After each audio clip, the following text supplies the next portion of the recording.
டெசிமலில் ஒரு value multiple பண்ண சொல்லி கொடுத்துருக்காங்க. இப்போ இந்த இடத்துல வந்து பார்த்தீங்கன்னா இதுக்குன்னு தனியாக ஒரு ஷார்ட்கட் இருக்குது. ஏன்னா 9ல் மல்டிபிள் பண்ணுறதுக்குன்னு ஒரு தனி ஷார்ட்கட் இருக்குது. ரொம்ப ஈஸியான ஷார்ட்கட்டு. நீங்கள் டெசிமல் பாயிண்ட்டு நோட் பண்ணிக்கோங்க. 3 3 டோட்டல் டெசிமல் பாயிண்ட் வந்து நமக்கு 6.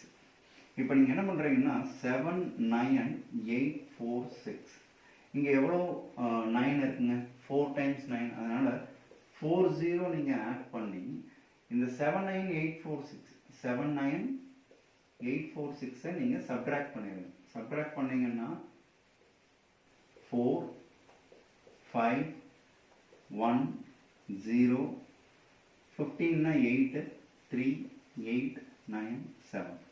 இப்போ நமக்கு டோட்டலாக வந்து 6 டெசிமல் பாயிண்ட் நம்ம தள்ளி புள்ளி வைக்கணும். 1 2 3 4 5 6. ஆன்சர் 798.3801.